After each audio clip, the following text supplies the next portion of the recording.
भाऊ ताऊ को मारकर उनके लहू से सने हुए भोगों को भोगना नहीं चाहता, इसकी अपेक्षा में भिक्षा मांग लूंगा। लेकिन उन्होंने मना किया तो मन मनावा, मेरा भक्त बन जा, मेरी पूजा कर, मेरी उपासना कर, मुझ में श्रद्धा कर। क्यों कि अर्जुन यदि मुझ में श्रद्धा करेगा तो मेरी आज्ञा का पालन हम में आप में भी वही भगवान का भक्त है जो भगवान की बात स्वीकार करेगा। भगवान ने बार बार कहा क्षेत्रज्ञ चापमाम विद सर्वेश क्षेत्रेषु भारत, मैं समस्त क्षेत्रों में क्षेत्रज्ञ हूं, मुझे ही जान। अहम आत्मा सर्वभूतेषु, मैं समस्त प्राणियों का आत्मा हूं, मैं ही आदि हूं, मध्य, मैं भी अंत हूं, मैं जन्म हूं, मैं मृत्यु हूं। फिर क्या बचा? मैं क्यों स्वीकार करने में क्यों भय है? इसका मतलब भक्ति से रहित है, अंतःकरण कलुषित है और अंतःकरण में संशय भी पड़ रहा है। इसलिए भक्ति करो, भगवान की शरण में आओ, भगवान में विश्वास करो। इतना कहकर बहुत बहुत धन्यवाद आदरणीय श्री को। हाँ साहब, 1 मिनट परमात्मा का नाम। हरि ओम हरि ओम ओम हरि ओम हरि हरि ओम हरि ओम हरि ओम हरि हरि ओम हरि ओम ओम हरि ओम हरि हरि।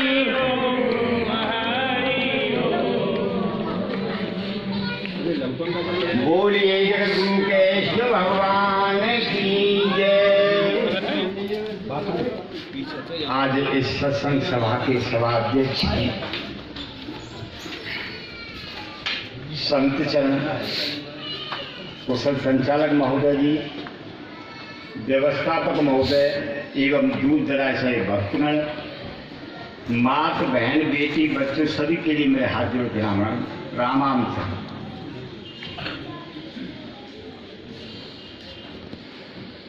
देखिए, वेद शास्त्रों के 60 लिंग हैं,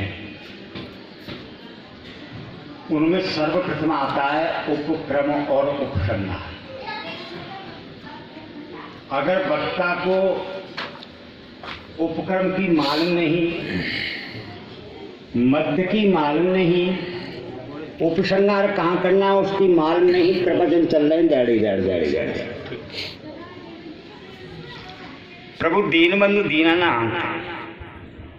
यहाँ हम जो वक्ता लोग होते हैं, जिनको ज्ञानी पुरुष कहा जाता है, संत भगवान होते हैं, विद्वान होते हैं, वो अपना अगर झंडा गाड़ने की कोशिश करें, जबरदस्ती झंडा गाड़ने की कोशिश करें, तो वो कुछ ठीक नहीं लगता। इस अंतःकरण की शुद्धि के लिए सर्वप्रथम जो हमारे अंतःकरण के 3 द्वेष हैं, मल, विक्षेप और आवरण, उनके लिए 3 रास्ताओं का वर्णन शास्त्रों ने किया। मल नाम पाप का है। अगर हम उस परमात्मा के स्वीकार करते हैं कि ये जो कुछ है प्रकृति है,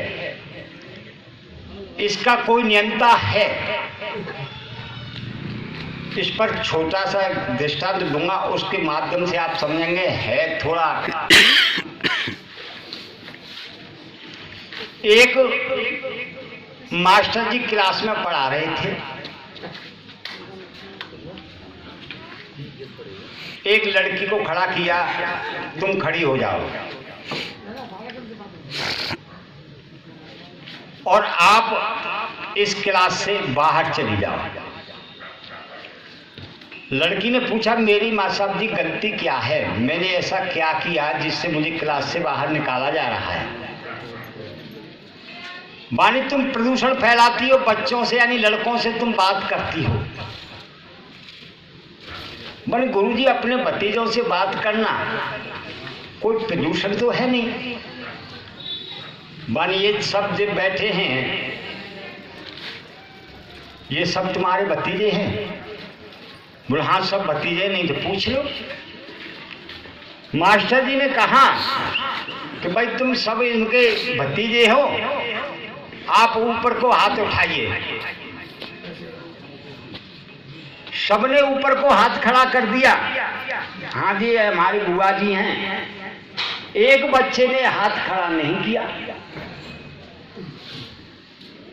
मास्टर जी की निगाह उस पर पड़ी। उन्होंने कहा भैया तुम क्यों नहीं हाथ खड़ा कर रहे हो? मानी मास्टर जी कोई फूफाऊ तो चाहिए। जिन सबन की जी बुआ है तो कहूँ फूफाऊ तो चाहिए। ये माया रूपी जो नार है जिसको बाबा तुलसीदास संदास जी ने कहा है, ये माया रूपी नार, इसका कोई फूफा तो होगा। वो जो इसका नियंता ईश्वर, वो जो नियंता ईश्वर है उनके प्रति कर्म करना, ये जो कुछ है उसी का पसारा है, उसी के लिए मैं सब कुछ करता हूँ। ऐसा निष्काम भाव कर्म जो करता है उसका मल द्वेष निवृत्त होता है। और जिसको हम उपासना कहते हैं उससे क्या होता है? जो मन की विक्षेपता है, जो मन चंचल है, उस विक्षेपता का नाश होता है। जो आवरण है जिसको अज्ञान का आवरण कहा गया है वो केवल आपका ज्ञान से जाएगा। वेदांत कोई पागल कुत्ता नहीं है। हम कहने को तो मुंह से कुछ भी कह देते हैं। ये धर्म मंच है, प्रभु दीनबंधु दीनाता, सोच समझ करके शब्द निकालना बहुत भरपूर इंसान का भक्त का खेल है। ये थोड़ी देर में उबाल आ जाता है।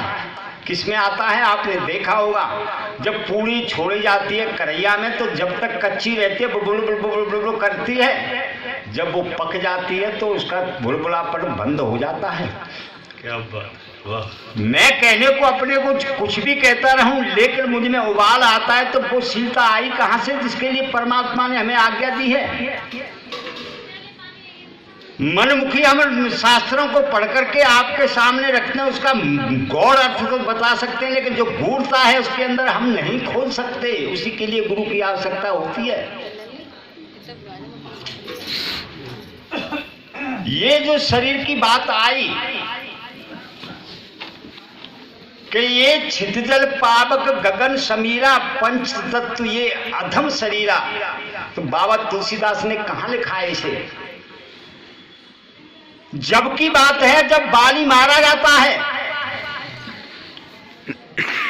वो जो पड़ा हुआ शरीर है उसके लिए परमात्मा श्री राम कहते हैं तारा बिकल देख रघुराया और दीन ज्ञान हर लीनी माया। क्या ज्ञान दिया?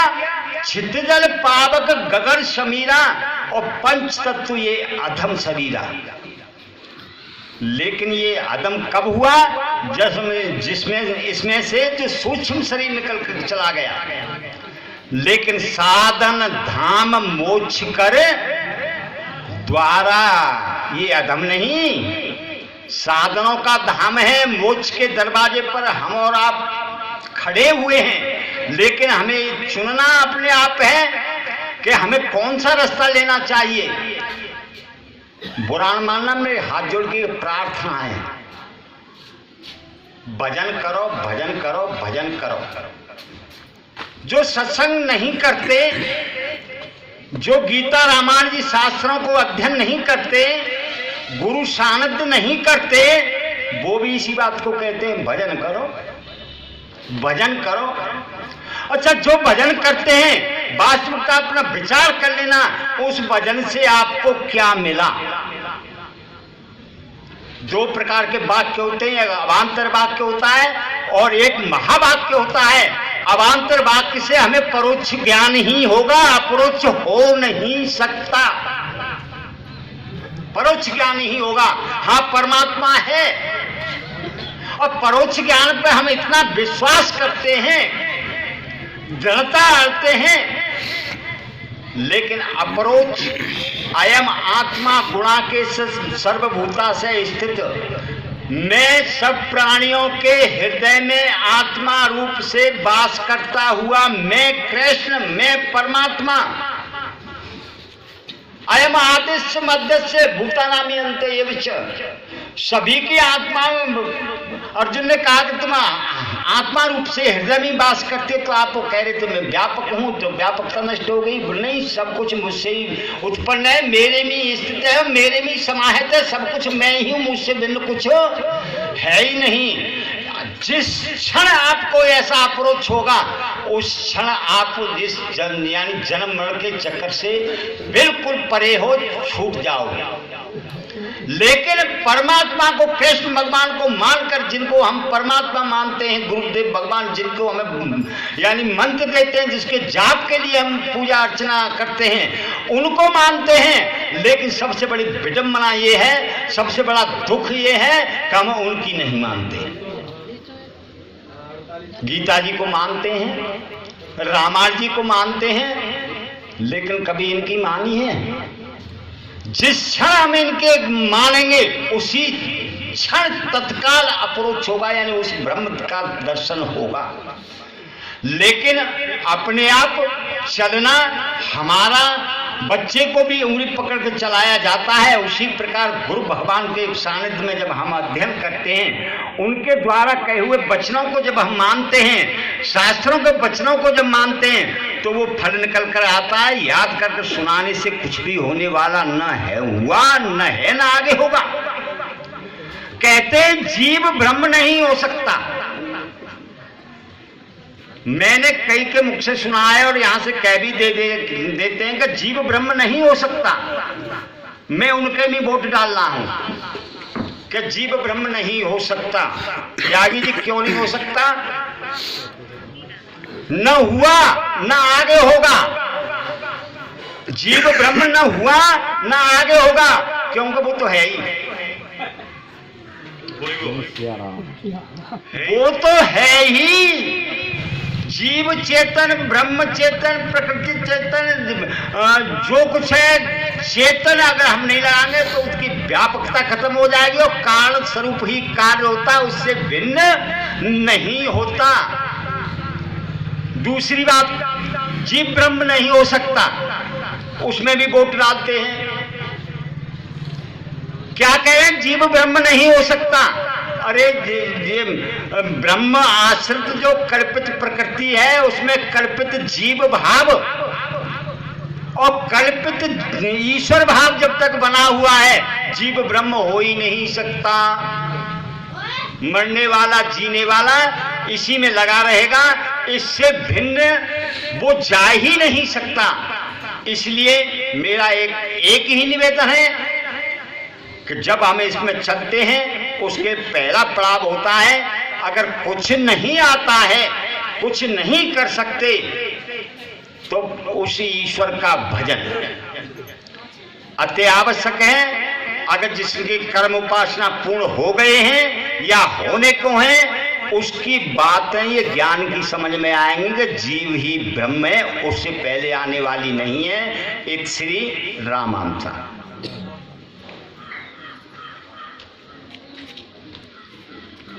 आदरणीय महान भावो,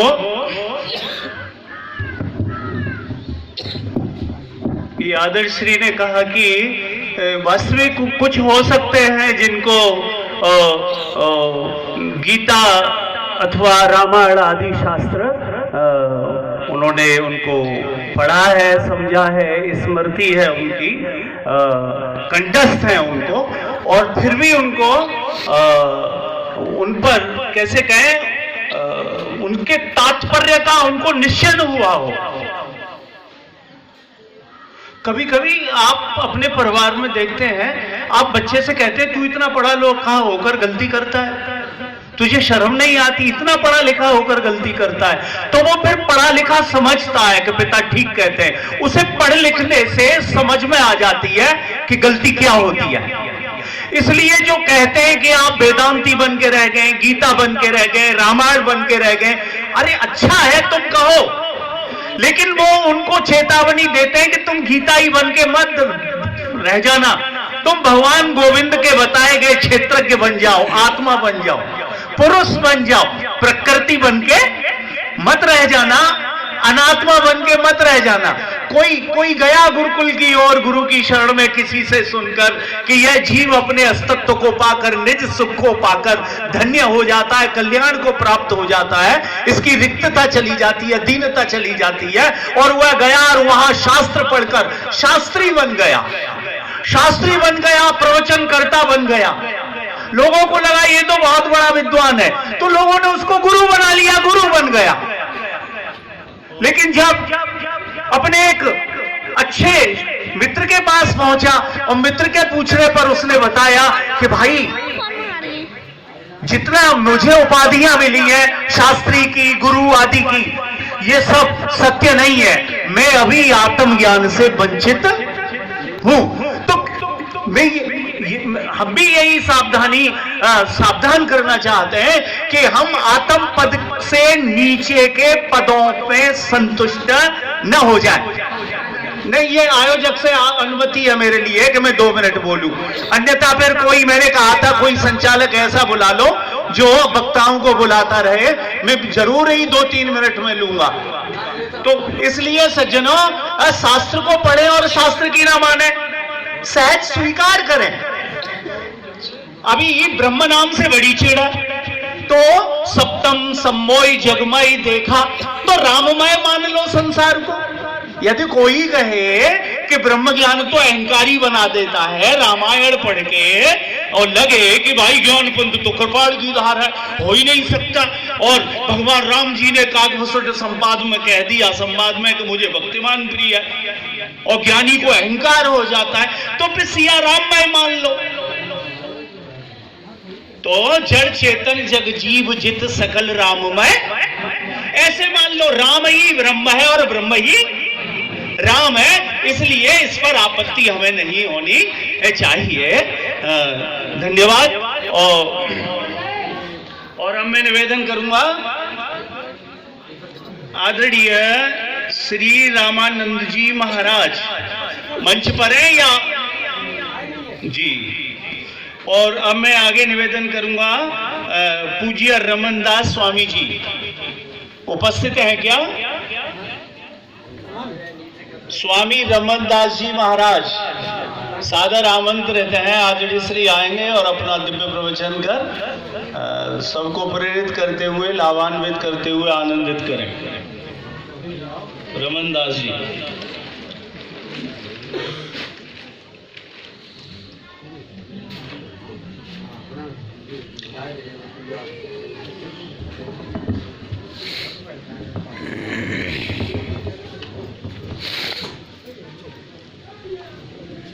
सभी परमात्मा स्वरूप पुण्य आत्मा का मेरा साष्टांग दंडवत प्रणाम। आत्म अनुभव जिसको हुआ, आत्म जिसको हुआ, वो किस पे करे पुकार, सूरदास की कामनी सो किस पे करे सिंगार।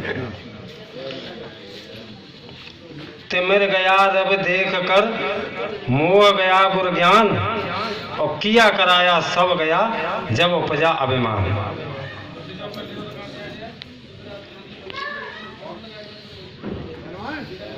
तन थिर मन थिर वचन थिर, सुरत निरत थिर होय, कहे कबीर उस पलक को कल्प सके ना कोई।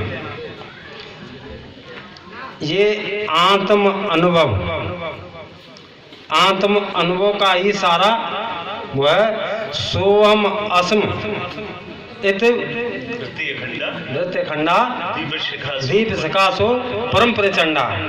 आत्म अनुभव सौ प्रकाशा उनसो प्रकाशा, तब भव मूल भेद ब्रह्म नाशा। भेद नष्ट हो जाए, हाँ जी, तो राग द्वेष चले जाएंगे। हाँ जी, मतलब आत्मा ही मतलब पूर्ण प्रधान है, आत्म स्वरूप ही परमात्मा स्वरूप है। आत्मा ये मतलब आवरण, मल विक्षेप या मतलब संशय, ब्रह्म, ये सिर्फ हमारे सांसारिक की जो आवृत्ति हैं उनको ही निकालना है। मैं थोड़ी से ही मतलब वाणी में आपको संक्षेप में ही अपनी वाणी को विराम देता हूँ। खुद ही आत्म अनुभव सुखस प्रकाशा तब भव मूल भेद भ्रम नासा। ये रामायण में है, ज्ञान का परिणाम है ये कि व्यक्ति अपने स्वरूप को जानकर भेद का अतिक्रमण कर जाता है, उसे सब में अपना अस्तित्व दिखाई देता है। और देखिए उधर काकभूषुंड और गरुड़ के संवाद में आप सभी विद्वान है, स्मृति करा रहा हूं मैं तो, और वो दुआ सबको याद है, कोई पावक विश्राम सोर ठाए, कोई पावक विश्राम सहज संतोष बिनु जल चलन नाम कोटि जतन पच पचे मरो। यहाँ पर सभी उपस्थित महापुरुषों, बहन भाइयों, माता पिताओं, क्या आप अपने से बड़े मिलने पर, रिश्तेदार के मिलने पर, धनवान के मिलने पर या भगवान के मंदिर पर जाने पर कुछ नहीं मांगते हैं? आप सांसारिक वस्तु है, बेटा को ब्याह हो जाए, बहू आ जाए, नाती आ जाए, नौकरी लग जाए, घर बन जाए, मकान बन जाए, तो फिर आप सुखी नहीं है। आप जो मांगते हैं वो सुखी, वो गरीब है, रिक्त है, जिसका अंतःकरण रिक्त है, जिसको कुछ चाहिए वह गरीब है, और गरीब है तो वो दुखी है। और जब इस जन्म में सब कुछ होते हुए भी आप दुखी हैं, तो कैसे आप अगले जन्म की आकांक्षा कर सकते हैं? क्यों चाहते हैं आप अगला जन्म, जब इस जन्म में आप संतुष्ट नहीं है, सुखी नहीं है, सब कुछ होते हुए भी? पड़ोसी से लड़ने पर, दौरानी जिठानी के लड़ने पर, अथवा गांव में किसी से लड़ने पर कहते हैं कि मैं तुझसे कम नहीं हूं। लेकिन आप जब मंदिर में होते हैं या अकेले में होते हैं या अपने के पास होते हैं, जैसे बेटी माँ के पास आके कहती है, माँ तोते ही पेट की बतला लेती हूँ, तो बहुएं भी बेटी से ही बतलाती है, सास भी, माँ भी, वैसे ठीक है। और ताई ठीक हो, बहू बढ़िया है, बहुत बढ़िया है। और जब बेटी आई तब कहा कि ये बहू बेटा जैसी मैं चाहती वैसी किसी को नहीं मिली, कभी कोई मिली नहीं।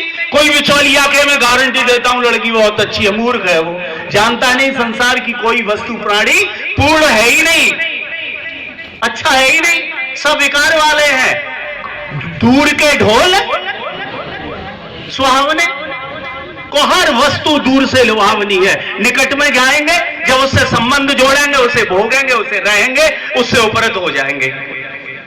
इसलिए ये बात, भगवान की बात समझें। हे अर्जुन, हम तुम्हें वह ज्ञान दे रहे हैं, यह ज्ञाता मोक्ष से अशुभात, जिसे जानकर तुम अशुभ से छूट जाओगे। यह ज्ञाता अमृत अश्रुत है, जिसे जानकर अमृत को उपलब्ध हो जाओगे। जिसे जानकर सर्गे अपी न जायन्ते प्रलयन व्यतंतित है, मृत्यु काल में दुखी नहीं होगे और फिर मरने के बाद दोबारा जन्म। ऐसे ज्ञान से भी परहेज, ऐसे ज्ञान की भी आलोचना, ऐसे जिज्ञासुओं की भी निंदा, ऐसे ज्ञान के लिए जिज्ञासु बनकर, विद्यार्थी बनकर रामायण गीता आदि पढ़ने वालों की भी निंदा। अरे कैसे मान लेते हैं आपके ये विद्वान अभिमानी होते हैं, या इन्होंने तत्व को नहीं जाना? आप कैसे मान लेते हैं कि यह बहुत कठिन है? कहीं ना कहीं आपकी जिज्ञासा में कोई विद्या, विज्ञान वर्ग हो या साहित्य वर्ग हो या व्यापार वर्ग हो, किसी ने कोई कहता है कि विज्ञान वर्ग कठिन है, मैं तो आर्ट साइड लूंगा, लेकिन क्या विज्ञान वर्ग में बच्चे पास नहीं होते?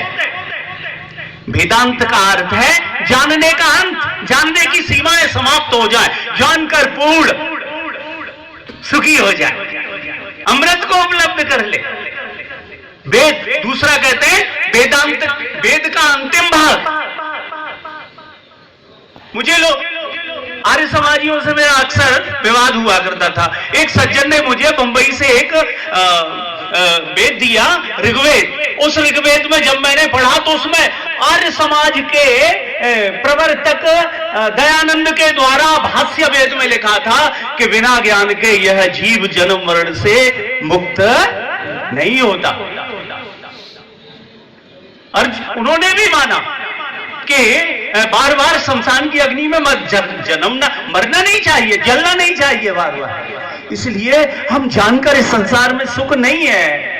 अब तो 70-80 के तो बात छोड़ो, 60, 65, 50 साइलेंट अटैक हो रहे हैं, बच्चे मर रहे हैं, युवा मर रहे हैं, कोरोना कोरोना के बाद हुआ है, ये रिसर्च जारी है, वैज्ञानिक चिंतित है, लोग बात कर रहे हैं मंच पर, नाच रहे हैं मंच पर, खत्म हो रहा है। जिम में व्यायाम कर रहे हैं, लोग मर रहे हैं। ये जान के भी रिक्तता नहीं जाती, दीनता नहीं जाती, गरीबी नहीं जाती, दुख नहीं जाता, किसी न किसी भावी दुख के भय से भावित रहते हुए, भयभीत रहते, दुखी रहते, भगवान का ठीक से भी भजन नहीं हो पाता। मन इतना चंचल व्याकुल भयभीत रहता है कि 1 मिनट पूर्ण रूप से भगवान के समर्पित होकर भजन भी नहीं कर सकते। और फिर भी इस शरीर से लगाओ, घर से लगाओ, अभी मृत्यु का समाचार सुनने को मिल जाए कि 10 घंटे बाद पृथ्वी नष्ट होने जा रही है, एक ग्रह भयंकर पृथ्वी से टकराने वाला है, होश उड़ जाएंगे या कोई नहीं दिखाई देगा। अपने घरों की व्यवस्था नातिन को मुंह देखे हुए, खिलाए हुए, शायद बच जाए मार करके, सब भाग जाए। इसलिए जिज्ञासा करो, जागो, इच्छा करो कल्याण की, शास्त्रों में श्रद्धा करो, विद्वानों में आदर करो, विद्वानों की शरण में जाओ यदि दुख से मुक्त होना चाहते हो। अन्यथा फिर तो हम से पशु ही ठीक है, जो अपना प्रारब्ध होकर अपने कर्म से मुक्त हो जाएंगे, और हम नवीन क्रिया मार करके और अगली योनि में जब भरत जैसा विद्वान महापुरुष जब हिरण बन सकता है, तो अपने बारे में तो कल्पना ही करो कि हम तो हिरण भी नहीं बनेंगे, स्वान, कुकर आदि और कीट पतंग नहीं बन करके रह जाएंगे, मल के कीट पतंग। इसलिए सावधान, और इसका जो प्रवचन अब तक हुए उसका रुख मोड़ दो, विद्वानों मोड़ दो। अब ये मत कहो कि बहुत कठिन है कि ये ऐसे हो जाओ, नहीं, कुछ नहीं, अब तो ये कहो कि ऐसे हो जाओ, ऐसे हो जाओ और ऐसे होगे। युक्ति बताओ, अपनी स्वानुभूतियां बताओ, शास्त्र को लेकर कोई इंगित मत करो। क्षमा प्रार्थी हूँ, और अब मैं निवेदन करूंगा आदरणीय